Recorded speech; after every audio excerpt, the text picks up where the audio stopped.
My boyfriend's gaming addiction made me feel second best, even during my worst days. I miss you, it's like you're here but gaming steals you away, I cried. He finally realized he spent 17 hours gaming on days off. Will this habit be our relationship's downfall? As the title suggests, my boyfriend has developed an addiction to gaming. We are approaching a year of dating now. Recently, I have started to perceive an almost invisible barrier of distance between us. I understand that this situation is conditional, stemming from the numerous arguments we have had regarding this topic, and I believe that if he can gain control over this, we can move past it. I do not think the relationship is over, nor does the discomfort have to be permanent in any way. To illustrate how deep the issue of what I consider a gaming addiction is, let me provide some context. Lately, I have become increasingly upset about things such as his decision to attend his weekly gaming events at the collector card shop to play Commander Magic: The Gathering while I was feeling very unwell. He did not assist with clearing the sink or loading the dishwasher. I wanted him to be there for me and support me during my illness, but he simply drove off without hesitation to play instead. This bothered me greatly. Most recently, I reached a breaking point where I needed to articulate in detail how his gaming habits are adversely affecting both me and our relationship. I cried and explicitly told him that I can no longer endure this, and that he risks losing me if I continue to feel alone and alienated by it. He had previously downplayed the issue, insisting that he only games for a few hours a couple of times a week, between his Wednesday and Friday in-person Magic nights and once during the weekend for Dungeons & Dragons campaigns. But I knew this was an oversimplification or a misrepresentation. He seemed more regretful after realizing, when he took the time to calculate, just how much he had been ignoring me due to his gaming console, tabletop card games, and role-playing fantasy games. He stated that he thought he was only gaming for 9 hours on his days off work, which is still excessive. However, the reality was that he was gaming for 17 hours on those days. That accounts for over 2/3 of the day. On the days he had in-person gaming events, it amounted to just a few hours a couple of evenings each week, with his Dungeons & Dragons campaigns also lasting around the same amount of time, 1/8 of the day. He had been oblivious and in denial about this for a long time, but now that he is aware and open to discussion following this breakthrough, I genuinely want to determine how I can assist him or how he can better manage his console use.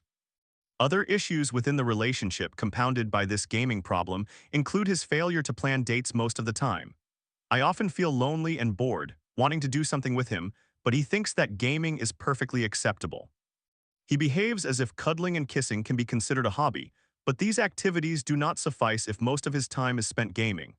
I tend to feel my best when I engage in activities that make me happy, such as treating myself to meals out or shopping when he cannot or will not, whether due to work or gaming.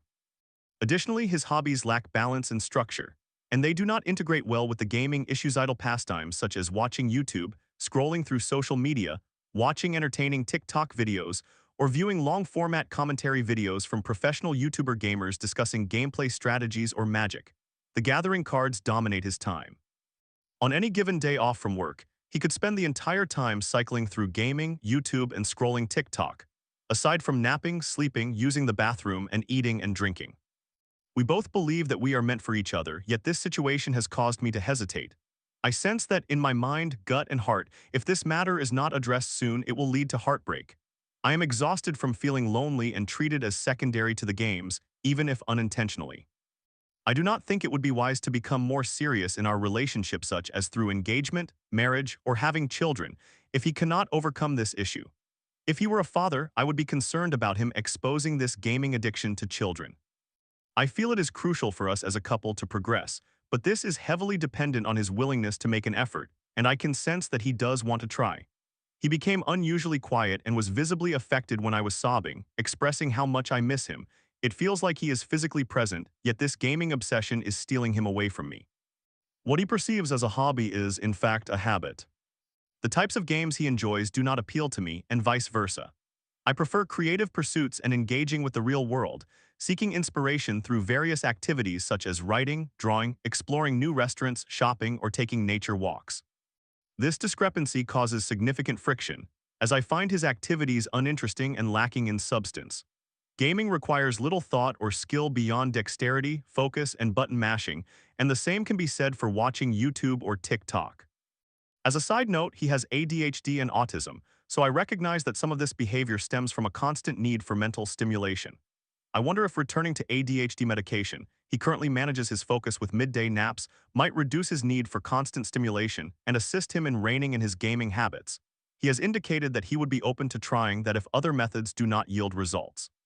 He claimed that gaming was his favorite pastime during childhood and that he has not deviated from this as an adult.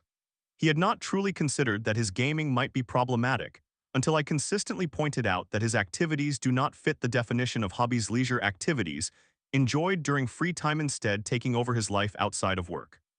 It is incredibly isolating and disheartening to experience this clash of interests. I have no interest in watching him play games, and he does not wish to watch me play mine, as our preferences differ significantly. I have not found enjoyment in watching gamer videos since high school. I feel I have outgrown that. I keep reminding him that we need to discover hobbies we can try together as a couple, because it genuinely feels discouraging to lack common ground aside from the typical aspects of a relationship such as kissing, cuddling, and sharing meals. I understand that we do not need to be identical for this relationship to flourish. Opposites can attract. However, this is not just a cute quirk that I can overlook silently. I have attempted to immerse myself in gaming, but I nearly lost sight of my identity trying to accommodate his gaming routines. It drove me to the edge. I could not continue sacrificing my passions for his gaming habits.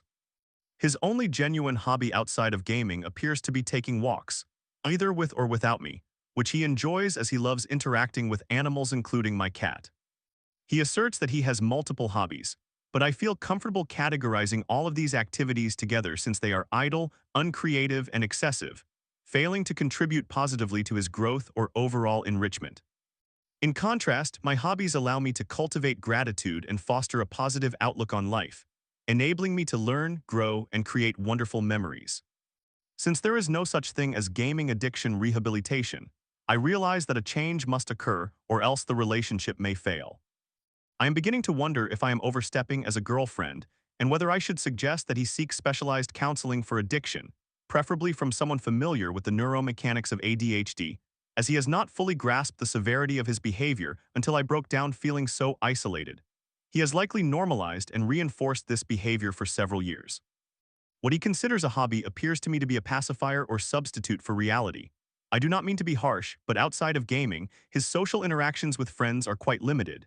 He does not engage in sports or socialize with friends for purposes other than gaming, such as catching up over meals or simply hanging out regularly, and I am uncertain whether that is a healthy norm. To me, it seems more like escapism than a hobby that can be picked up or set aside. It becomes more addictive when competition is involved, and purchasing items can spiral out of control without responsible money management. He is beginning to recognize that he has a serious issue, and acknowledgement is the first step toward change. I sincerely want to know how to guide him toward the appropriate help and what I can say to positively reinforce the benefits of experiencing authentic life and adventure over virtual ones. I do not wish for him to neglect his outside life, including me, because of gaming. Story 2. My long-distance girlfriend's mood swings left me reeling.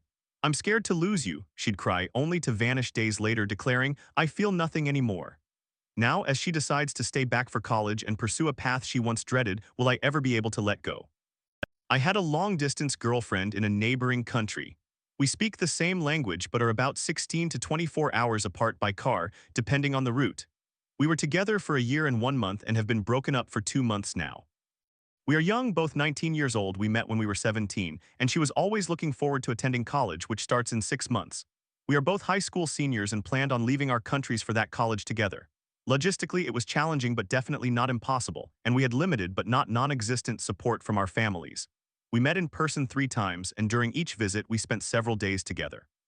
One of those times our families also met, and they maintained neutral relations. The main issue is that during our 13 months together, she experienced severe mood swings where she insisted on ending the relationship, claiming it was smothering her and causing her tension over everything. The first 2 times, things returned to normal after about 10 to 14 days. She attributed the entire situation to her menstrual cycle, and the timing aligned, as these episodes began after her ovulation and lasted until her period started. She would always sincerely apologize after these episodes, promising that it would never happen again and expressing confusion over her behavior during that time. Everything that seemed like a problem in our relationship during those moments later appeared trivial to her. The third occurrence was worse and more complicated. It lasted for a period and a half, from one ovulation to the next period, essentially around 45 days. We maintained contact until the second ovulation, when she decisively broke up with me for the first time. In my desperation, I discovered advice about going no contact as a method to move on and potentially rekindle the relationship. We went no contact for 10 days until her second period, when she reached out again, apologizing and wanting to reconnect. During these episodes, I noticed that she frequently expressed her fear of losing me. She wanted us to stay in touch and even indicated that she would consider reattempting the relationship after some time, generally when she moved to college. However, I felt pushed to my limits, even though I kept telling myself I had seen this pattern before and believed that logic dictated she would eventually return. Every time I would go past the point of truly believing it. I held on to hope, but I found it hard to genuinely believe it would happen. Despite some arguments, for lack of a better term, nearly all of them were civilized and managed maturely. We usually resolved our conflicts within a day or two, either by one side agreeing with the other or reaching a compromise. However, during her episodes, we struggled to resolve these arguments until she returned again, after which she asserted that the issues were not nearly as significant as she initially thought. She always insisted that the matters bothering her previously were not the same things causing her distress this time, and she was entirely confident that her feelings would remain constant. There always seemed to be a connection between her episodes and particularly stressful periods in her life. While it did not happen every time she was stressed, each instance of her distress was accompanied by significant life pressures.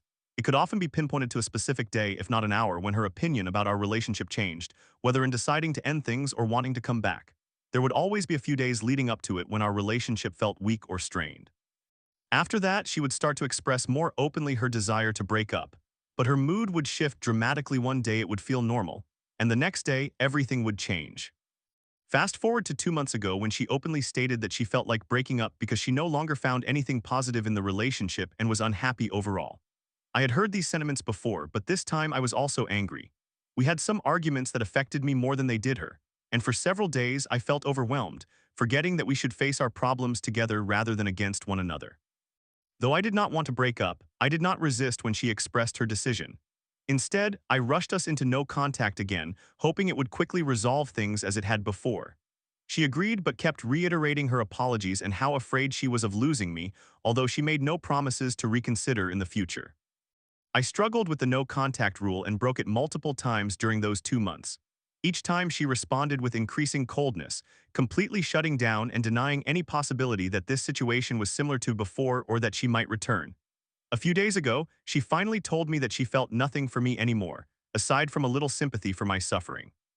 She did not want to maintain any form of friendship or contact, and grew irritated at any mention of our relationship or my attempts to rationalize a possible return.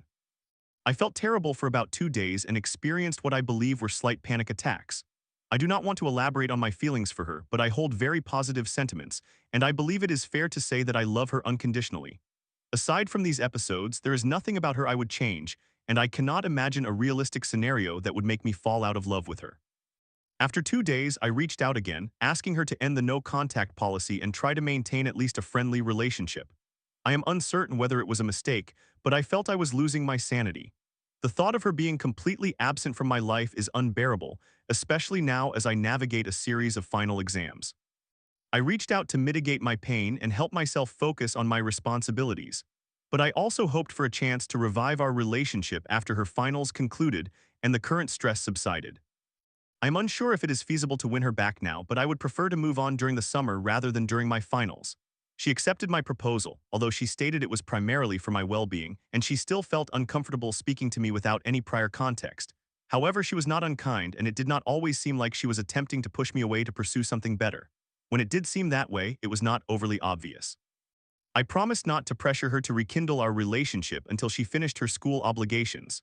Even after that, whether her feelings shift back will depend more on her than on me. I hope to remain on her good side until summer, trusting that time will help her reconsider.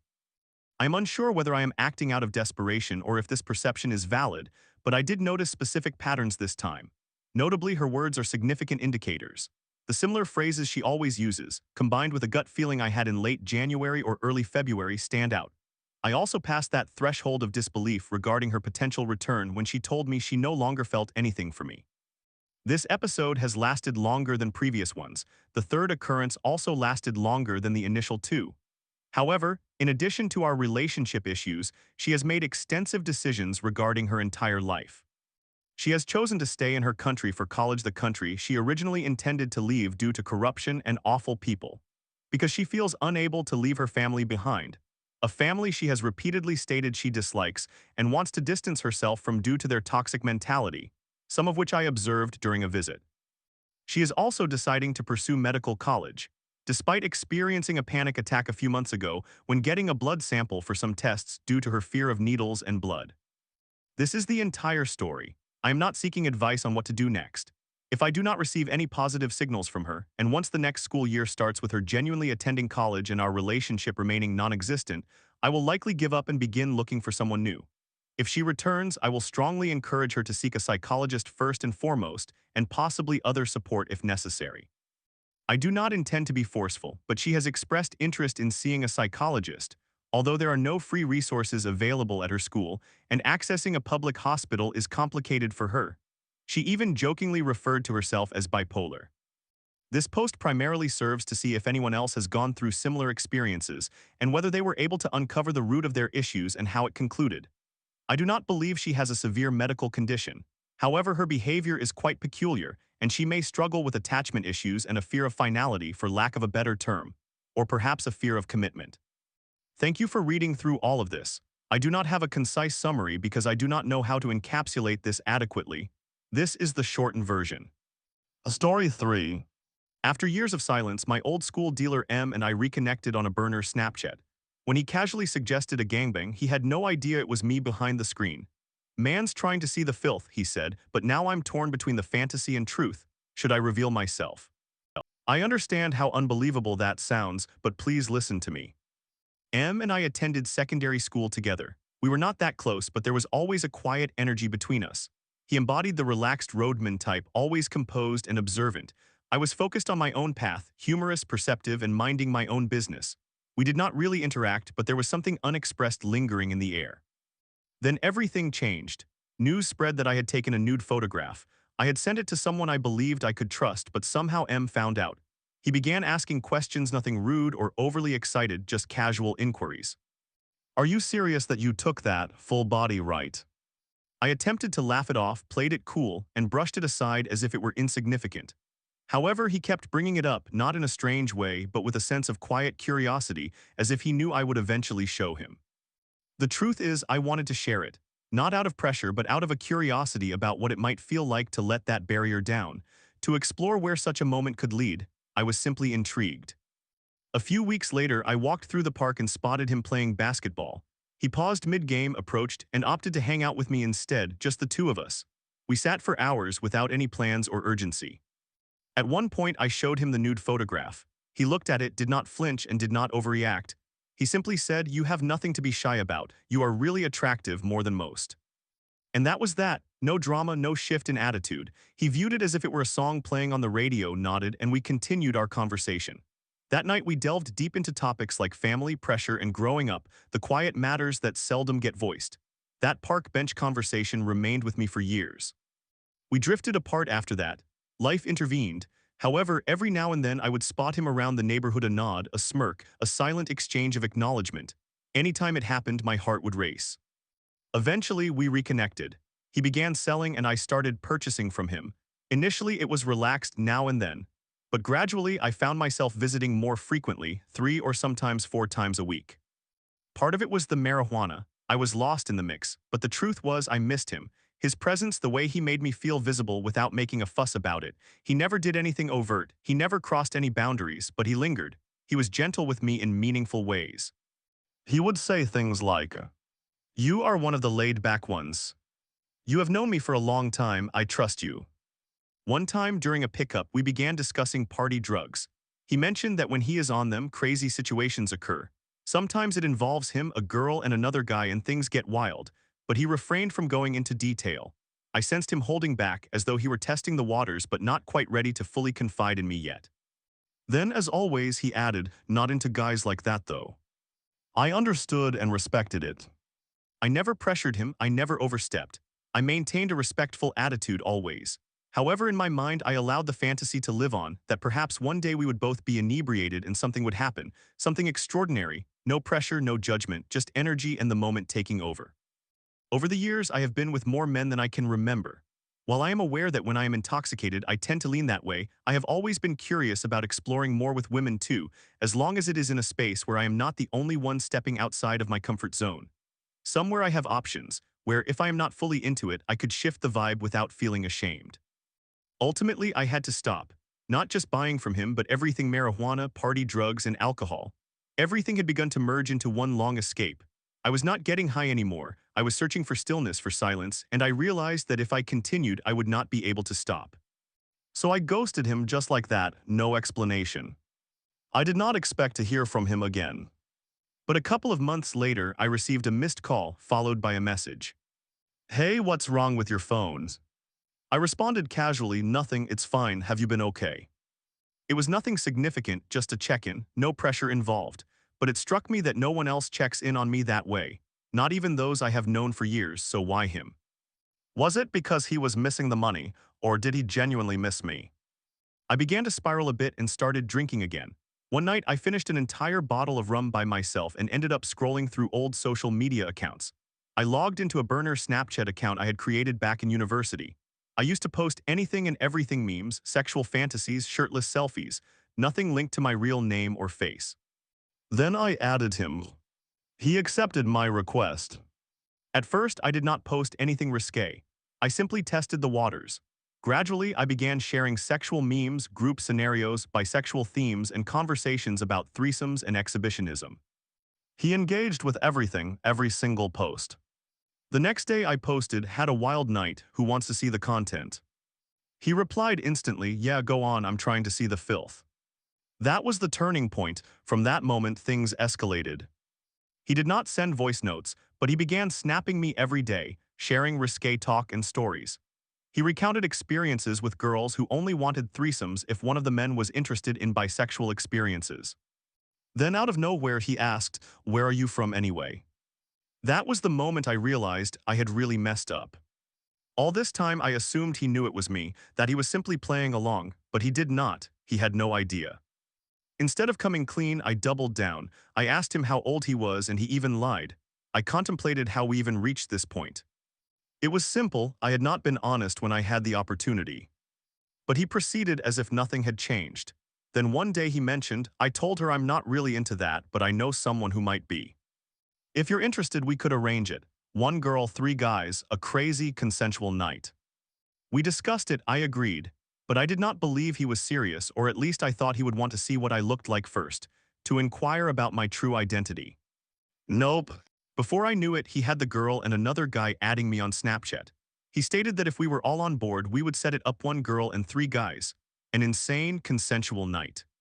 And honestly, I want to do it. It has always been a fantasy of mine to engage a girl with other men. But deeper than that, I have always wanted to see him naked, just like he once saw me. I convinced myself that if I ever witnessed him like that, it would provide the closure I needed, a way to move on and create a bridge. But now, I have taken it too far. Who catfishes in this day and age? Why did he not want to verify who I was? Why did I not simply reveal the truth? He did not press me, continuing to snap as if everything were normal. And that is what frightens me the most. He is either so caught up in the fantasy that he does not wish to know the truth, or he genuinely has not realized it.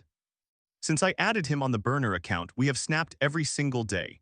Even when I go silent, he finds a way to keep the conversation going, whether through a random meme or a one-word reply. I am beginning to recognize that I have crafted this anonymous version of myself that he is attracted to. The version he confides in. The version he wishes to meet. Not for friendship, not for connection, but because he knows we are both adventurous, and if we were both under the influence in the same room, things would escalate. He does not want to know me. He wants the version of me that he has allowed himself to believe in. And now I am trapped. I despise the lie, but I do not know how to embrace the truth without destroying everything.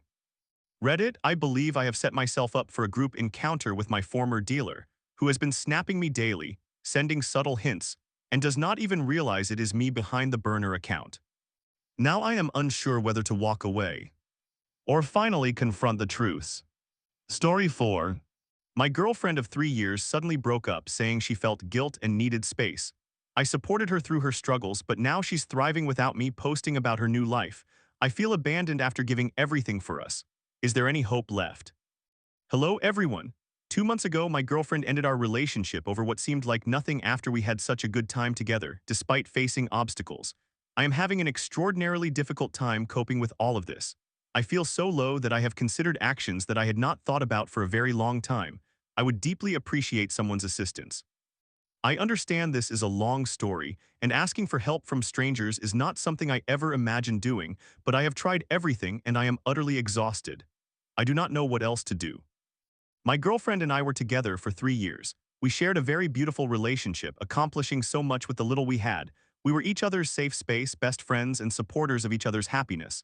Nearly everything that love offers to two people was present in our relationship. Naturally, it was not perfect. She faced numerous personal and emotional challenges, and I had my share as well. I feel uncomfortable discussing her issues, but I am at a loss about how to seek advice. She dealt with a strict mother who rarely allowed her to go out, constantly made her complete chores and care for her younger brother. Her father, who is divorced from her mother, never paid adequate attention to her, refused to finance her education despite having the means, and consistently neglected to assist her, which caused her distress. Additionally, she had a troubling experience with a man who coerced her sexually before we met. Although there was no actual contact, the ordeal left a lasting impact on her.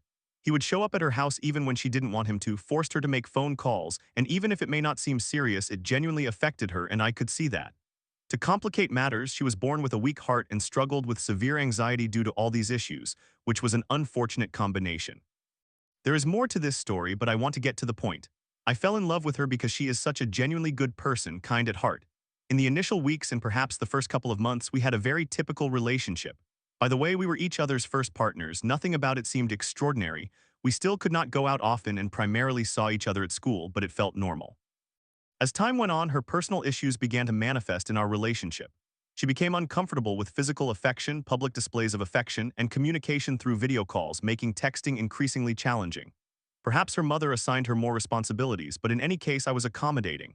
We were still quite happy with each other, and I supported her through everything, adapting to her needs and preferences, which is how the relationship progressed. She did improve in many areas, although we still could not go out often. I never visited her home, and I met her family only once during those 3 years, and it was recently. We made significant progress in terms of intimacy, but due to her heart condition and trauma, we could not engage in many activities. Sexual intimacy was essentially off the table, and I was completely fine with it. I always prioritized her health and comfort. However, she still did not trust me in certain matters. I offered her advice whenever she needed it, but she rarely accepted it. I suggested she see a psychologist many times, but she never committed to it, and when she finally did, they told her the same things I had previously mentioned.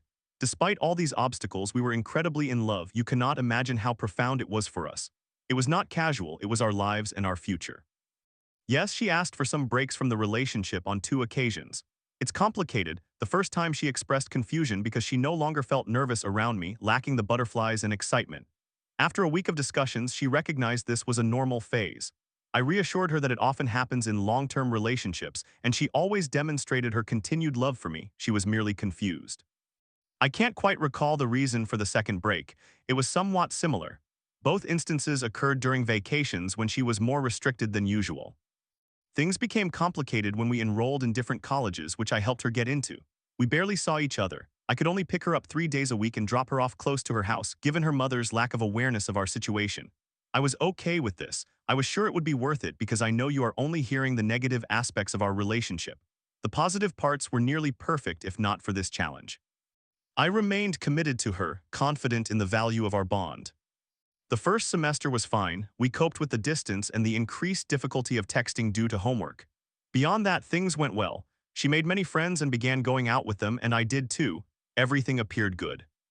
However, winter break arrived, and as I mentioned earlier, both times she felt the need for a break coincided with vacations, and it happened again. I started to notice she was acting differently, distant and not quite the same. I asked her several times if she still felt the same way, and she assured me she did. By this point, she had started visiting the psychologist every Wednesday, which I viewed positively. Out of nowhere, on January 24th, she expressed feelings of guilt about something. She had mentioned it before, but I thought it related to her family and her anger toward them, until it struck me that it concerned me. She admitted that our discussions made her feel uncomfortable with the relationship, claiming it felt like burdens she could not manage at the moment. I was confused. We ended up breaking up but continued to communicate for a few weeks afterward. She remained as sweet towards me as always. I believe she needed some time apart to realize she still loved me. I told her in a voice message that she should take some space, and I believe that may have ruined everything. A month passed with no messages from her, apart from two from me to talk about practical matters. She posted stories online and I assumed some were directed at me, including a picture of a necklace I gave her which I thought was meant for me. Was it inappropriate to think this way? She could not have genuinely broken up with me after 3 nearly perfect years and posted such things without considering me, right? However, we eventually spoke again and she told me she hadn't thought about me much. She had been going out much more with her friends, something I always encouraged her to do, and began to feel happier. She prioritized her own well-being with the psychologist and within a month had virtually forgotten about me. Though she admitted it had been difficult for her too, I could not perceive it. I didn't witness her struggles. I initially thought it was an emotional block, but now I am unsure. A couple of weeks later, she messaged me saying hi and our conversation resumed. I questioned why she was not at least attempting to work through things with her psychologist, but she responded that she was focusing on herself. Is that not unfair? I completely support her desire to prioritize her happiness and find herself without hesitation, but why did she leave me behind after everything I did and how I adapted for her? Why did she simply abandon me? In life further complicated matters, her mother now allowed her to go out frequently. She attends tennis practice and does numerous activities, so why was that not possible when I was around? I find myself thinking constantly that this cannot be the end. Just 1 month ago, she was referring to me as her husband and planning her future with me, texting me consistently, and now this. There must be a way to explain it and restore everything. I don't believe I deserve this, right? I swear I didn't overlook anything, and I assure you I did nothing wrong, yet here I am, seemingly being punished for all my efforts for her. So what am I seeking here? What should my next steps be? I desperately need guidance and I apologize, but if anyone advises me to move on, please do not waste your time. I am quite stubborn about this issue. I am convinced that something deeper is going on and I refuse to give up on my best friend. Therefore, could someone please explain how I can help her realize she can be happy as she is now but also have me beside her? I do not represent a burden. There is no valid reason for us not to be together. She can enjoy all of her current activities while still being with me. We have begun talking again as friends, and it has only been 4 days. I plan to see her next week to catch up casually, but I want to eventually ask her to discuss this with her psychologist. I am willing to give her time, but I do not want her to abandon the idea altogether. So if anyone can help me understand what is happening and what I should do, keeping in mind that I will not heed any advice about moving on, I would greatly appreciate it. There must be something I do not comprehend.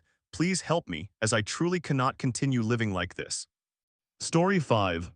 Living as a leech after losing my mom, I was told I'm just a burden and lazy for not getting a job. After losing everything, I realized I'm the problem. I'm sick of life. Is there a way out, or am I destined for this darkness forever? As the title suggests, I view myself as an angry, depressed, lazy, and worthless leech on society. Over the past few years, I have transformed into a rather unpleasant individual, reaching a point where nothing truly brings me joy anymore and everything feels utterly hopeless. I lost my mother in April of 2019, 3 weeks prior to my high school graduation. I was heartbroken and my mental health rapidly deteriorated.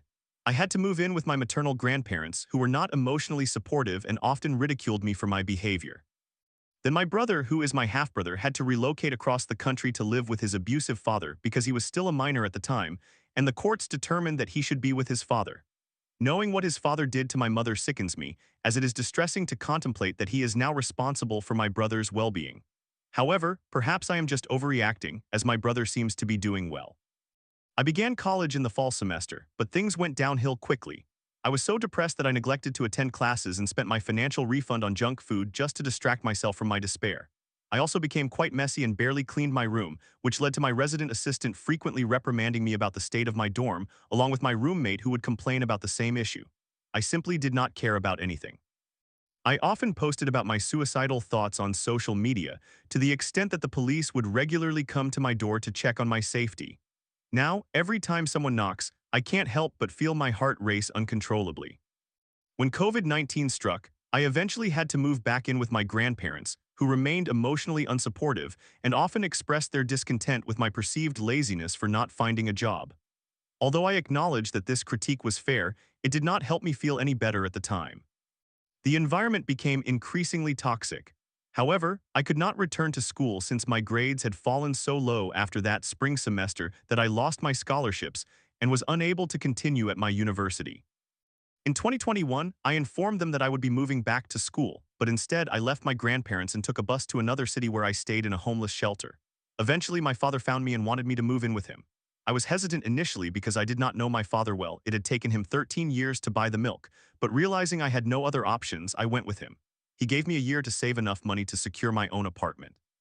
However, when the time came, I told him I had found an apartment, but I had not, as I spent my entire paycheck over the weekend ordering from DoorDash and Uber Eats. My father eventually learned of my spending habits and informed my grandparents, who were also disappointed. He allowed me to remain in his home for an additional year, but imposed stricter rules that I did not appreciate as they made me feel like a child. Then one day, my father suddenly went missing. He stopped showing up for work and ceased coming home. No one knew where he was. His phone was disconnected and even his bosses could not locate him.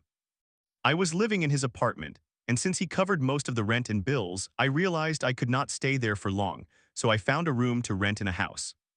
Naturally, my grandparents were worried, but also somewhat blamed his disappearance on me. They began to hold me accountable for various issues unrelated to his absence. To be fair, at that point, I was a compulsive liar, so maybe their concern was justified. But I ultimately decided to cut off contact with my extended family after hearing them say that I had accomplished nothing since graduating high school. I felt like I had wasted 4 years of my life without achieving anything substantial, which was infuriating enough to cut ties entirely. A year later, in 2024, I began applying for jobs since I was unhappy at my current position. I secured a job and even had orientation scheduled, but I messed things up by losing my identification, which was necessary for the I-9 documents. Instead of attending my new job and explaining the situation, I chose not to go, thereby squandering the opportunity. At that time, I had also given my 2 weeks' notice, and my first day at the new job was to be the day after my last day at my former job. Eventually, I exhausted my funds and had to vacate the room where I was staying, leaving me homeless for about 5 months. Initially, I accepted my circumstances, resigning myself to the belief that I would never achieve anything. But then I decided to seek help and was accepted into a rapid rehousing program, which seemed promising. I finally felt as though I could make progress in my life and work towards entering the tech field. Fast forward to now, and I have barely made any progress on anything. Finding work is incredibly challenging, and waking up to a slew of rejected job applications while having no income has become tiresome. Additionally, my mental health issues have escalated further, which I have come to accept as part of my identity. Typically, I would just wallow in self-pity about my dismal situation, but recently I have begun to realize that I might have brought some of this upon myself. I have lied to people multiple times and emotionally hurt others, pushing them away due to my suicidal thoughts. I have also been lazy, neglecting to seize available opportunities. Furthermore, I am attempting to enter a field that is increasingly saturated, with no college degree to my name. Lately, I have been reflecting on my situation, thinking to myself that I am doomed, and perhaps that is for the best. I have come to understand that I can no longer blame external events for my circumstances. Yes, my mother's passing was tragic, but everything that followed was largely my responsibility. I was the one who failed out of university after receiving full-ride scholarships. I was the one who continually lied to my family. I was the one who remained in a dead-end job that I despised. I was the one who became homeless, and for the record, I have been homeless multiple times. I am the one who is not gaining employment and keeps backing out of job opportunities. I have come to the realization that I am the problem. I simply cannot seem to reset my mindset to address my issues and do what I need to do. Honestly, a part of me is at peace with this situation. I do not believe I was meant for success in the first place. Achieving success feels impossible for me now, and I fully accept that it is my fault. I alienated all my friends and family, and I am left alone without anyone I truly trust. Therapy has not worked, and developing friendships seems futile. I no longer feel comfortable with anyone. I believe I have been heading toward this outcome for quite some time. My current situation is merely the cumulative result of my past mistakes. The most disheartening part is that I see two potential paths to remedy this. I can work toward becoming successful and eventually be a contributing member of society, or I can succumb to the suicidal thoughts that have plagued me for years. I am too lazy to pursue the former and too cowardly to embrace the latter. Thus, I am left with a third option, to stop lamenting and accept my reality. A part of me no longer even desires success. I feel that there were several stresses that I could have avoided while being homeless. When you hit rock bottom and have nothing to lose, it becomes difficult to feel stressed. It engenders a sense of I know my place, if that makes sense. Additionally, with my intense anxiety and major depressive disorder, I do not believe this world is designed for individuals like me. I detest expressing this sentiment aloud because it sounds like an excuse, but when my disorders severely impact me to the point of incapacitation, I must start questioning my role. How can I navigate a world like this? I cannot. Everything feels overwhelming, and I feel like people like me are not meant to be functioning members of society. I will be a burden until the day I die. It is an unfortunate reality, but it is one that I need to embrace and accept.